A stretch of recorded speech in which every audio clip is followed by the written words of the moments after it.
ఓం శుభంకర్యే నమః. మకర రాశి వారికి మార్చి నెలలో గల గోచార ఫలితాలను తెలియచేస్తున్నాము. శ్రద్ధగా ఆలకించండి. ఈ రాశి వారికి ఈ నెలలో సాహసోపేతమైనటువంటి నిర్ణయాలని మకర రాశి వారు తీసుకుంటారు. ముఖ్యంగా మీకు మీ చుట్టుపక్కల ఉన్నటువంటి వారు చెప్పేటువంటి కొన్ని మాటల చేత మీరు అభద్రతా భావనకి లోనవుతూ ఉంటారు. బాగా గుర్తుపెట్టుకోండి, శని ప్రభావం ఉన్నది, శని దోషం ఉన్నది. శని ప్రభావము చేత నువ్వు ఇలా అయిపోతున్నావు, శని ఘోష చేత, శని బాధ చేత ఇలాగా దిగాలైపోతున్నావు అని అంటే వారందరికీ ఒక నమస్కారాన్ని పెట్టండి. అవి ఏవి మీరు పట్టించుకోవద్దు. నీతిగా, నిజాయితీగా, ధర్మముగా మీరు ఏ పని చేయదలిచినా ఆ పని మీకు విజయాన్ని అనుగ్రహిస్తుంది. అందులో ఎటువంటి సందేహము లేదు. కాబట్టి ధర్మబద్ధంగా ఉండండి. కోపం విపరీతముగా పెరిగేటువంటి మాసము కూడా ఈ మార్చి మాసమే. కాబట్టి కోపాన్ని పెంచుకోవద్దు, కోపాన్ని కంట్రోల్ చేసుకోండి. రుణ విముక్తులు కావాలి అని మీరు కోరినట్లయితే తప్పనిసరిగా పశ్చాత్తాపానికి మించినటువంటి ప్రాయశ్చిత్తం మరొకటి లేదు. మనము తెలుసో తెలియకో ఎంతో కొంతమందిని ఇబ్బంది పెట్టుంటాం, ఎన్నో జీవరాశులని హింసించి ఉంటాం. అదేంటండి, అతను నా కాలు తొక్కాడు కాబట్టి నేను అతని కాలును తొక్కాను అనేటువంటి సమాధానం మంచిది కాదు. అతను తొక్కి ఉండొచ్చు, నువ్వు తొక్కకుండా కూడా ఉండవచ్చు. ఏదో బలవంతంగా జరిగింది అనే విధంగానే మీరు చెప్తూ ఉంటారు. అలా కాకుండా యాదృచ్ఛికముగా జరిగినటువంటి పాపాలకు కూడా ప్రాయశ్చిత్తం ఉంటుంది. తప్పనిసరిగా పశ్చాత్తాపపడాలి.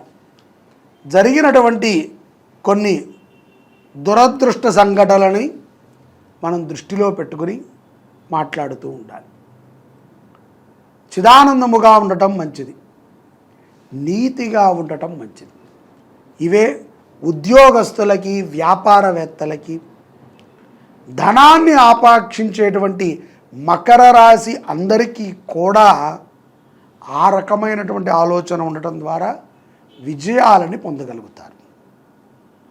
భార్యాభర్తల మధ్య అన్యోన్యత కుదిరినట్టే ఉంటుంది, కానీ కుదరదు. అన్నీ బాగానే ఉంటాయి, కానీ ఎక్కడో ఏదో తెలియనటువంటి మంథనం.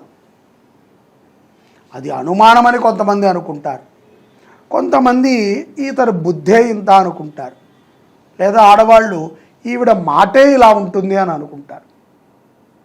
కాబట్టి ఏది ఏమైనప్పటికీ మనము నిప్పుతో బుర్ర గోక్కోకూడదు, అది దహనిస్తుంది మనని.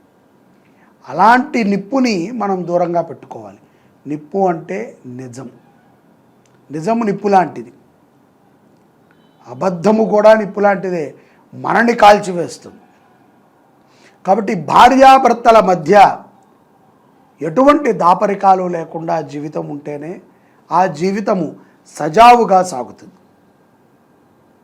తొందరపాటుతో ఎవరిని పడితే వారిని మోసం చేయకండి. ఎవరికి పడితే వారికి మధ్యవర్తిత్వాన్ని వహించవద్దు. జాగ్రత్తగా ఉండాలి. కొత్త కొత్త వ్యాపారాలు చేసేటువంటి ఆలోచన మకర రాశిలో స్త్రీలకి చాలా ఎక్కువగా కలుగుతూ ఉంటుంది.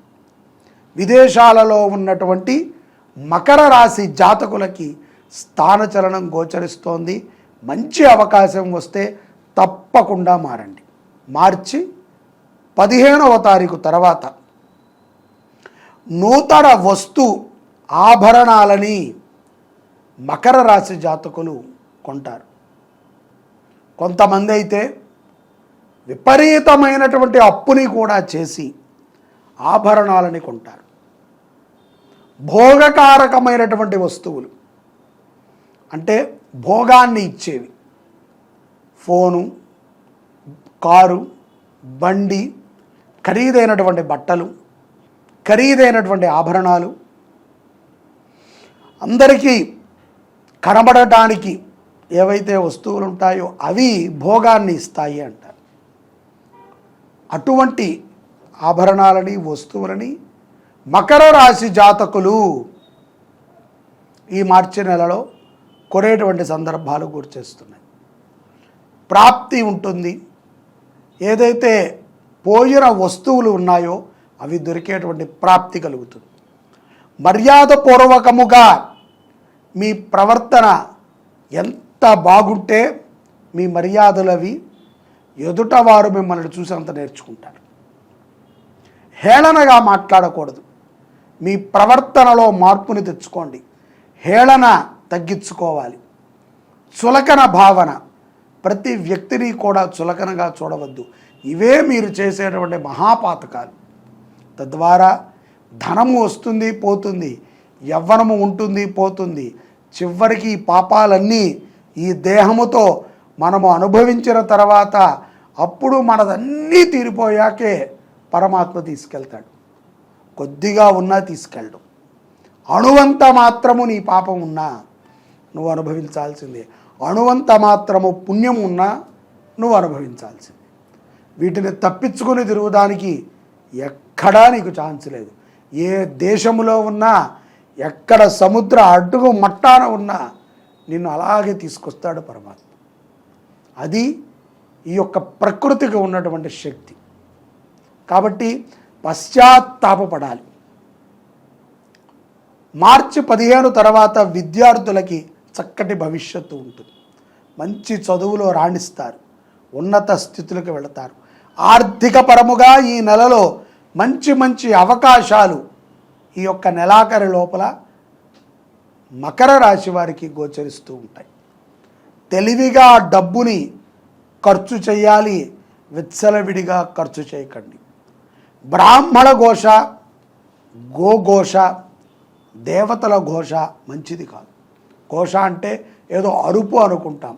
వారిని మనము ఏదైనా అన్నా వారు మనసులో బాధపడ్డా, బ్రాహ్మలు కానీ గోవులు కానీ, భగవంతుడు బాధపడడు అనుకోండి, మనమే అనుకోవాలి, అయ్యో నేను దేవుణ్ణి ఇట్లా అనేశాను, ఆయన బాధపడ్డట్టు మనకు తెలియదు కదా.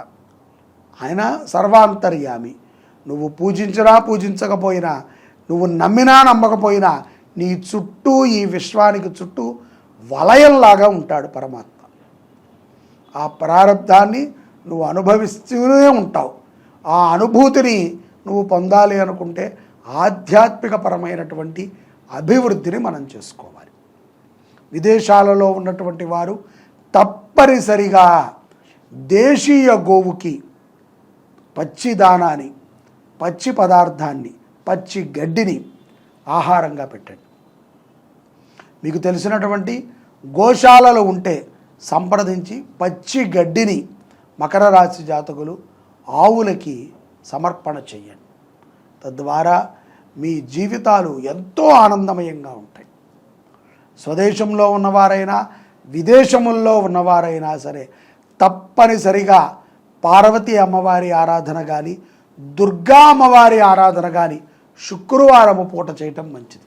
శుక్రవారం పూట బొబ్బర్లని ఉదయాన్నే నానబెట్టి మధ్యాహ్నము దాకా నాని తర్వాత సాయంకాలానికి కొంత ఉప్పు వేసి ఉడకపెట్టి బాగా చల్లారిన తర్వాత కొంచెం బెల్లం ఆ బొబ్బర్ల మీద వేసి ఆవుకి గ్రాసంగా సమర్పణ చేయండి. తప్పనిసరిగా కళత్ర దోషాలు తొలగుతాయి. శని అనుగ్రహాన్ని పొందగలుగుతారు మకర రాశి జాతకులు. మార్చిలో మనకి అత్యంత పవిత్రకరమైనటువంటి రోజు ఫాల్గుణ పౌర్ణిమ. చాలామందికి సంసిగ్ధత ఉంటుంది. 24వ పౌర్ణిమ, 25 అని.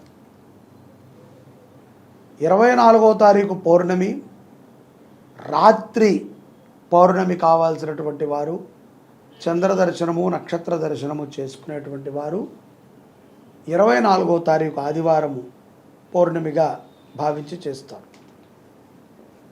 ఎందుకంటే రాత్రికి పౌర్ణమి తిథి ఉన్నది. పౌర్ణమికి ఎప్పుడూ కూడా ప్రధానము రాత్రికాలం. అలాగే ఏదైతే గనక లక్ష్మీప్రదమైనటువంటి అనుగ్రహాన్ని పొందేటువంటి పౌర్ణమి కూడా పాల్గొన పౌర్ణమి. ఇది ఉదయము పూట ఉన్నటువంటి పౌర్ణమి కావాలి. కాబట్టి సోమవారము పాల్గొన మాసములో 25వ తారీఖు సోమవారం రోజున ఉదయము లక్ష్మీ పూజ ఇత్యాది ధన పూజలన్నిటినీ కూడా చేసుకుని హోలీ పండగని ఆ యొక్క రంగులని జల్లుకుంటూ నవవిధములైనటువంటి రంగులు ఉంటాయి. ఈ 9 రంగులు 9 గ్రహాలకి సాంకేతికముగా ఉంటాయి. తద్వారా అలక్ష్మీ దోషాలని తొలగించుకున్నటకు పౌర్ణమి రోజున ఆ యొక్క లక్ష్మీ పూజని 25వ తారీఖు చేసి లక్ష్మీ అమ్మవారికి నైవేద్యంగా పెట్టి ఆ యొక్క పెట్టినటువంటి మధుర పదార్థాన్ని స్వీకరించి హోలీ ఆటని ఆడుకుని ఆ రోజున మాంసాహారాన్ని భుజించకూడదు. ఆ రోజున సాయంకాల సమయంలో దీపారాధన పెట్టిన తరువాత వారు కొంతమంది నృత్యాలని కూడా సంగీత నృత్యాలని కూడా ఆచరణ చేస్తూ ఉంటారు కొన్ని ప్రదేశాలలో. ఈ లక్ష్మీప్రదమైనటువంటి పాల్గొన పౌర్ణిమ చాలా గొప్ప విశేషం. లక్ష్మీ అమ్మవారిని మనము కటాక్షం పొందాలి. లక్ష్మీ అమ్మవారు అందరికీ కావాలి. అందులోన మనకున్నటువంటి దారిద్ర్య దుఃఖ లక్ష్మీలు తొలగి ఆనంద లక్ష్మీలు మనకు ప్రసాదించాలి. అవి మనకి ప్రవేశించాలి అంటే హోలీ పండగ తప్ప మరొకటి కాదు అనేటువంటి విషయాన్ని స్పష్టముగా మనం తెలుసుకోవాలి. అందున సోమయుక్త పౌర్ణిమ, సోమవారము చంద్రుడికి ప్రీతి, పౌర్ణమి అమ్మవారికి ప్రీతి. సోమవారము శివుడికి ప్రీతి, పౌర్ణమి అమ్మవారికి ప్రీతి. అంటే ఇద్దరు కూడా కలిసినటువంటి సోమయుక్త పౌర్ణమిని మనము చాలా గొప్పగా అమ్మవారి ఆరాధనని మన ఇంట్లో మనం చేసుకుందామండి. ఎవరినో బ్రాహ్మణుని పిలిచి ముత్తైదువులను పిలిచి ఏదేదో హడావిడి చేయకుండా సులభంగా మనము అమ్మవారి అనుగ్రహాన్ని పొంది చక్కగా 9 రకాల రంగులు 9 రకాల ముగ్గులను పెట్టి 9 రకాల రంగులని చక్కగా మన వస్త్రాల మీద కానీ మన ఇంటి ముందు కానీ మనం జల్లుకుందాం.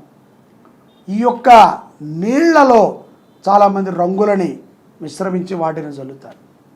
అవి కూడా చాలా జాగ్రత్తగా చూసుకుని మనం జల్లుకోవాలి. ఏది పడితే అవి నీళ్ళల్లో కలిపితే తద్వారా ప్రమాదాలు కూడా మనకు వస్తూ ఉంటాయి. కాబట్టి ఆనందకరమైనటువంటి పౌర్ణిమల్లో ప్రప్రథమమైనటువంటి పౌర్ణిమ. అందున మరొక గొప్ప విషయం, ఈ పౌర్ణమి తర్వాత మరికొద్ది రోజులలోనే మనకి అమావాస్య వస్తుంది 15 రోజులకి. దాని తర్వాత ఉగాది వస్తుంది. సంవత్సర ఆఖరి పౌర్ణిమ చంద్రమిళిత సోమ పూర్ణిమ చాలా గొప్ప విశేషం. లక్ష్మీ ఆరాధన చేస్తే ఈ సంవత్సరం మీ అందరికీ కూడా అలక్ష్మీ దోషములు తిరిగి లక్ష్మీ కటాక్షాన్ని పొందగలుగుతారు. జై శుభంకరి. ఓం నమః శివాయ.